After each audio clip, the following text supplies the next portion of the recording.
So we're up here on the mesa. The drive is just starting. They're gathering up the cows. Albert's moving back and forth, putting a little pressure on the front end of the herd to get them moving up. The sun hasn't risen yet, but first light has kind of moved across this landscape. We're starting here with our field producer, Matt Collins, so that we can take you to Wyoming's Upper Green River Valley, a place where the rugged individualism of the American West matches the people and the landscape. So they've finished up pushing cows for the morning. The sun is up, the temperature's warming, and cows are happily moving along the highway. And in spectacular fashion, the light is catching the dust kicked up by their hooves. It sweeps across kind of the sagebrush hills, and it's touching the Wyoming range across the valley as the sun kind of comes up over the Wind Rivers. This is just as good as it gets.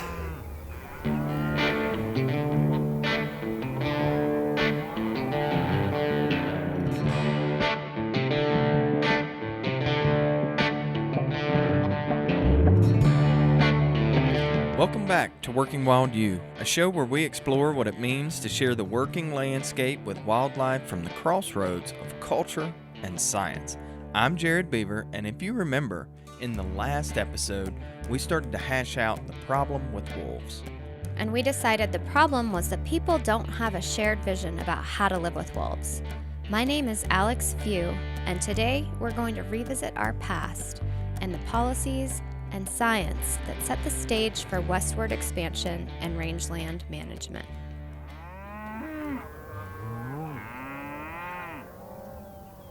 Here, we met with Albert Sommers, whose relationship with the land, livestock, and wildlife goes back quite a while. My name's Albert Sommers. I'm a fourth-generation rancher in the Green River Valley of Sublette County. I'm the son of an old man that was the son of an old man.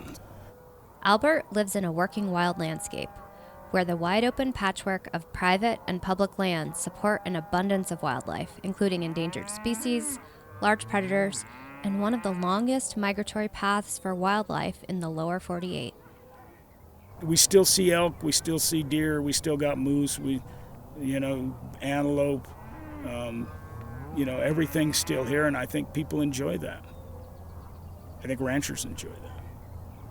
The high desert of the Upper Green sits between three prominent mountain ranges where wildlife migrate to and from the high meadows, passing right along Albert's property and through the pastures where his livestock graze. Ranchers have always liked wildlife. At times they're a challenge and a problem, and you have to manage it. It's no surprise, when livestock and wolves share space, conflicts happen. Wolves eat meat. But what it looks like to prevent or react to these conflicts has significantly changed in the Upper Green from the time wolves were eradicated to their recovery and today. We visited with Albert because his ranch and family's history speak to a century of land settlement acts, range, and wildlife policies that settled this region and much of the West to boot. So just as a heads up, we're going to move away from wolves briefly to better understand the history of wild places and open spaces of the Upper Green, but pay attention because it all circles back.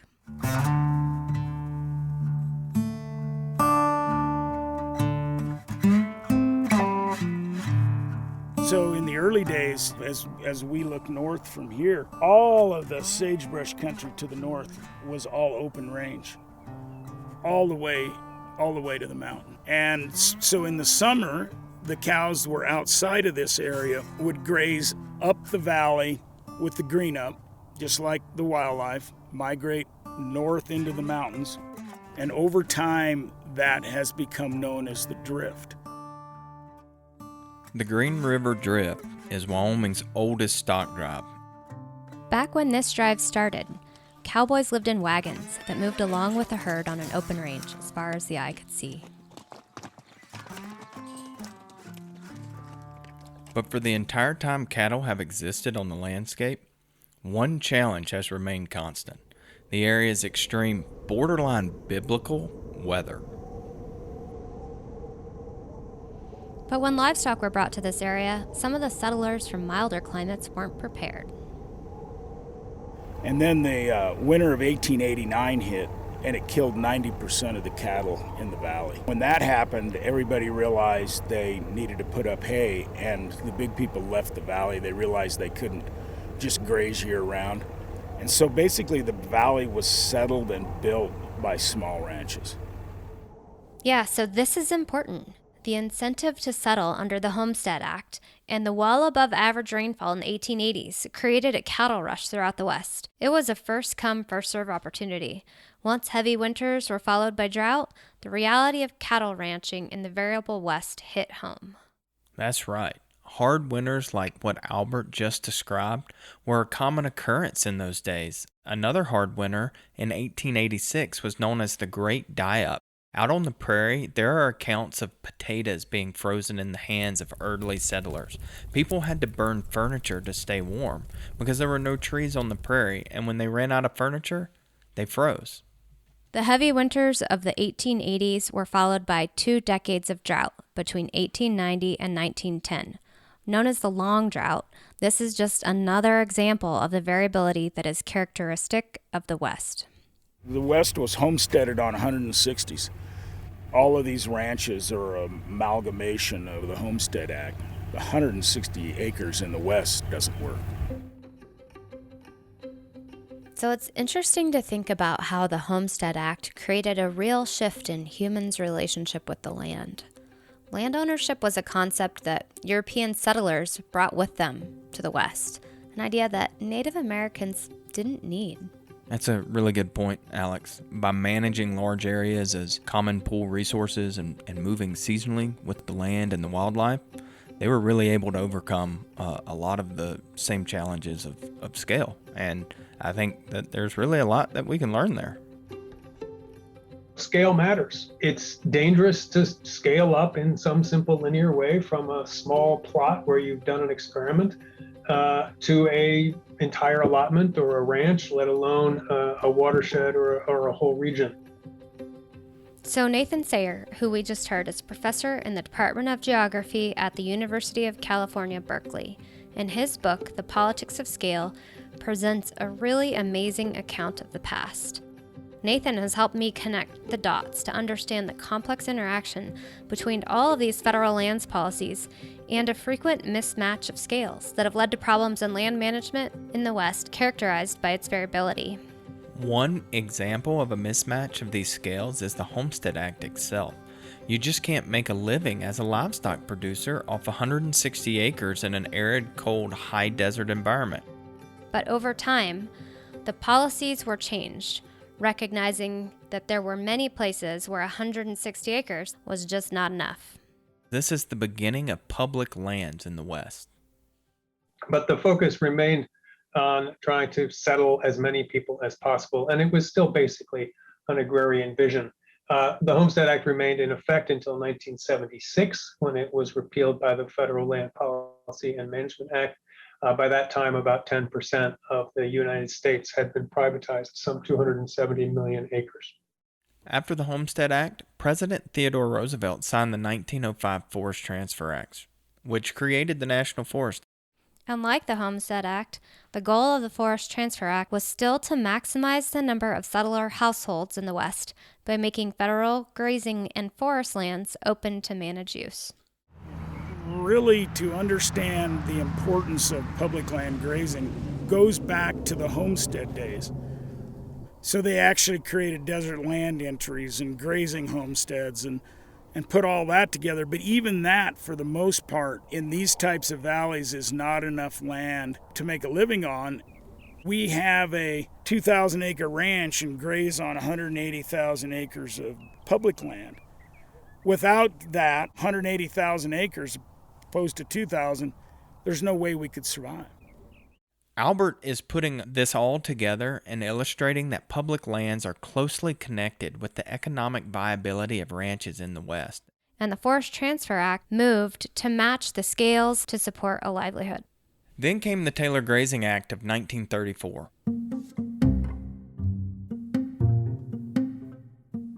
This act ended open grazing on public rangelands and solidified a movement that had been gaining momentum to establish well-managed grazing on public lands.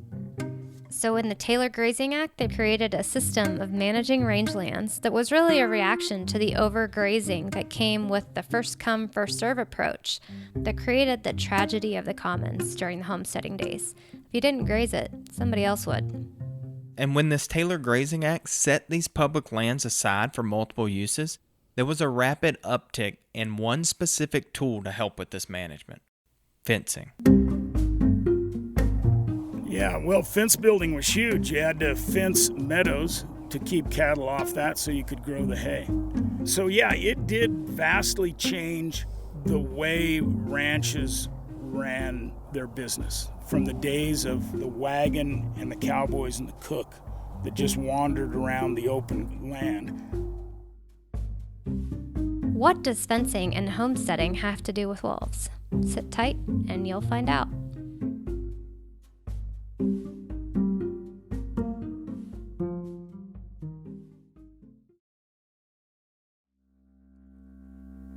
If you're interested in learning more about the homesteading days in the Upper Green, you can head to the Sommers Homestead Living History Museum near Pinedale, Wyoming. You can find more information in our show notes.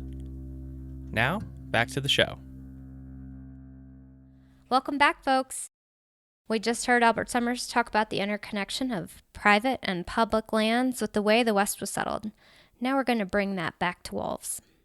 So let's jump into one particular instance in time. One scientific study that changed the way federal land managers thought about wolves and livestock and set a ripple effect that eventually led to wolf eradication and then recovery and where we are today. Fencing is essential for helping livestock producers manage their range. Nathan Sayer cites one monumentally flawed experiment as kicking off the fencing craze, where in 1907, an effort by the Forest Service to fence a 2,560-acre pasture in Wallowa County, Oregon, was claimed to reduce predation risk on livestock and reduce the need for labor. 4 square miles of land were enclosed with a coyote-proof fence that was then guarded by a hunter and stocked with a lightly tended band of sheep. And 2 years later, success was declared. 2 things that came out of that. One was building lots of fences.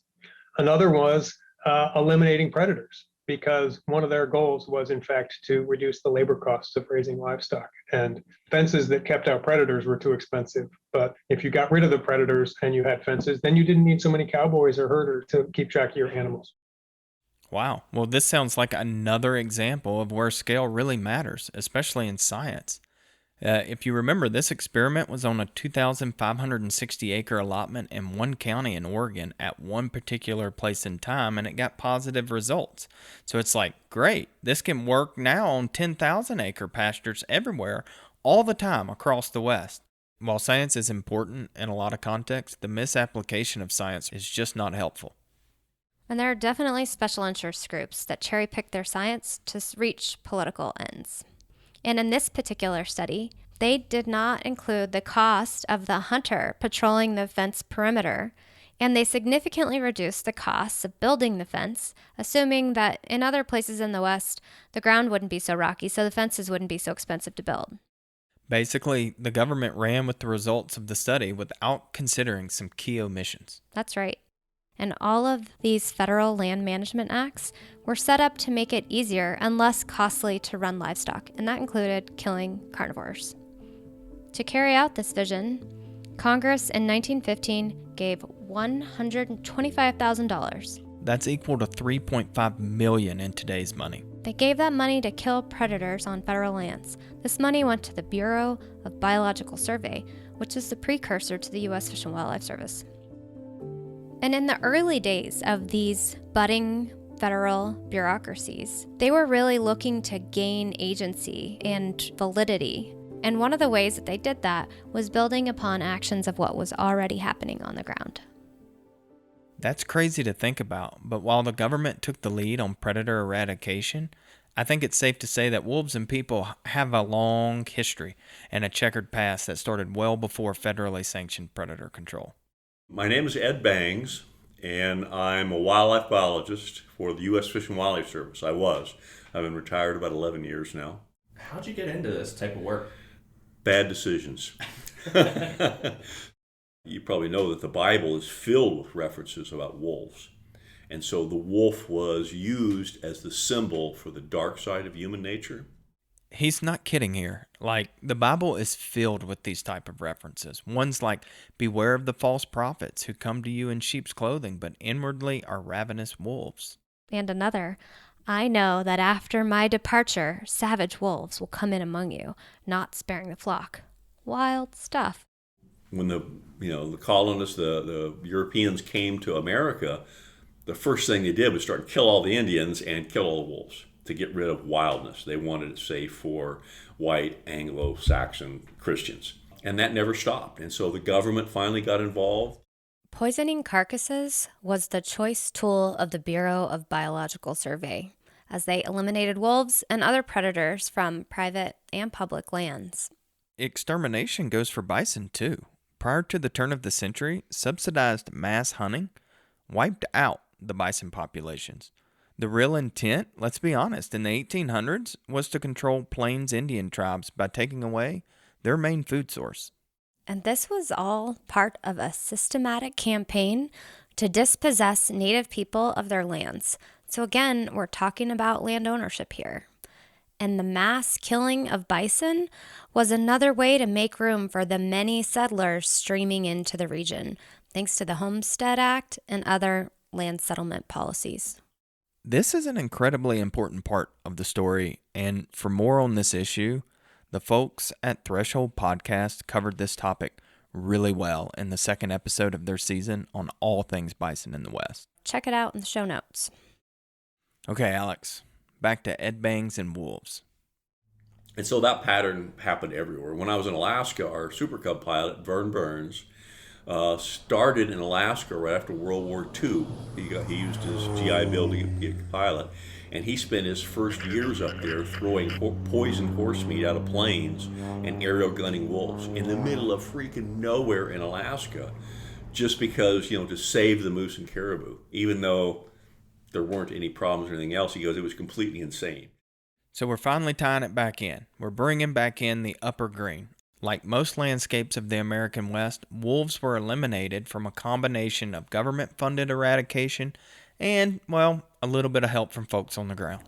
My dad tells the story about hearing this animal howl.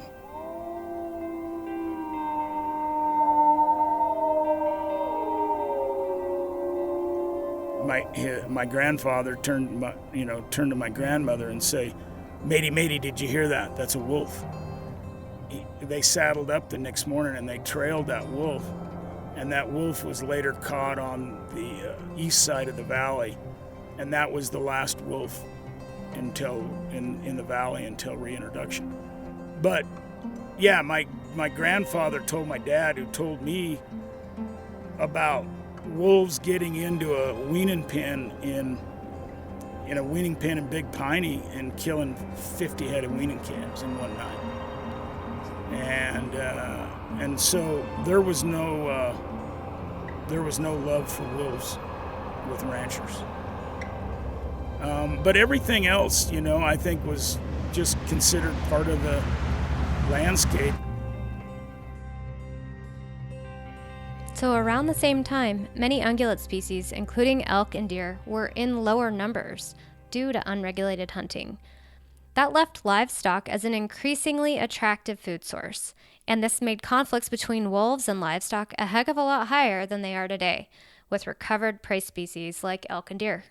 That's a great point, Alex. The return of large numbers of ungulate species is an often forgotten success story, and critical to wolf recovery and reintroduction, which would not even have been possible without the rehabilitation of the wolf's prey base, deer and elk, brought on largely from an effort driven by hunters. Absolutely. But the recovery of wolves also happened due to a major shift in the way most folks think about wildlife, and that's evidenced by the adoption of the Endangered Species Act, which passed Congress in 1973 with nearly unanimous passage on both sides of the aisle. Yeah, to think of that, that's really uncommon, it seems like, in today's time. But the Endangered Species Act was a completely bipartisan movement, signaling a broad value shift on this front throughout the country. With wolves, it was a symbol of kind of the advance of science and the science of ecology and the thought about Earth Day and all that kind of stuff. The Endangered Species Act, the Clean Water Act, clean air, all those things came about in the 60s as people just had different values about what it means to live in America and what things are important to them. On the side of range management, there's a whole new series of thought that believes that hoof impact can have positive ecological effects. We're going back to what happened with bison out on the prairie, moving in large herds across the landscape. So the science of keeping cattle evenly dispersed is shifting. We're not staying in the paradigm of 100 years ago. And with that, the return to herding, there's a need for more hands on the land, more eyes on acres. And one of those management tools is range riding. The opportunity for range riders is being able to manage your herd, try to understand the presence of large carnivores. There's other allotments, other ranches that don't put people out, and I think that's a mistake. So, to come completely full circle here, Albert oversees a whole network of range riders who are basically cowboys and cowgirls responsible for overseeing livestock out on the range, keeping track of carnivore movement, and even helping identify livestock kills. So going back in time, we took these things away from the range, people, predators, and we left all of our animals out there behind a fence so they wouldn't overgraze. And remember, this system of grazing was scaled from one small study conducted in Wallowa County, Oregon at the turn of the century. And to think about the way ecological research is typically conducted, it's really set up for the duration of a graduate student's tenure, which is often 2 to 5 years, and in a specific location. This way of conducting research lends itself to science that's hard to scale across a landscape because it's inherently variable in time and space. And what we are now learning is that in a restored ecosystem that includes predators, the low labor system just doesn't work. We need more hands on the land, more eyes on acres. So, are you saying that the end-all be-all solution is range riding? No, it's much more complicated than any one solution. In fact, later this season, we'll have 2 episodes about the solutions, just the tools in the toolbox. But there's also lots of economic issues to consider as well. Okay, that all makes sense, but help me understand how this connects to the way the West was settled. So remember earlier in this episode, Albert Sommers illustrated that public lands are closely connected with the economic viability of the private lands on these ranches. We have a 2,000 acre ranch and graze on 180,000 acres of public land. Without that, there's no way we could survive. All of us that are on the drift, our living is entirely reliant upon public grazing. And these private lands are the most biodiverse because that's where the water was found. And that makes sense. That's where people first homesteaded. And today, those are the same lands that are most attractive for development. And those are the same lands that are disappearing at an alarming rate. But today, here, we've covered a lot, all the way back from the days of homesteading the West, to an experiment gone awry, to wolf eradication, and to today's landscape where wolves are returning. But what we haven't really touched on is who really pays for the added cost of managing these working lands across these biodiverse landscapes that are once again home to predators. And we're going to talk about that in our next episode. Whose blood, sweat, and tears are in your hamburger? You're not going to want to miss this one. See you soon.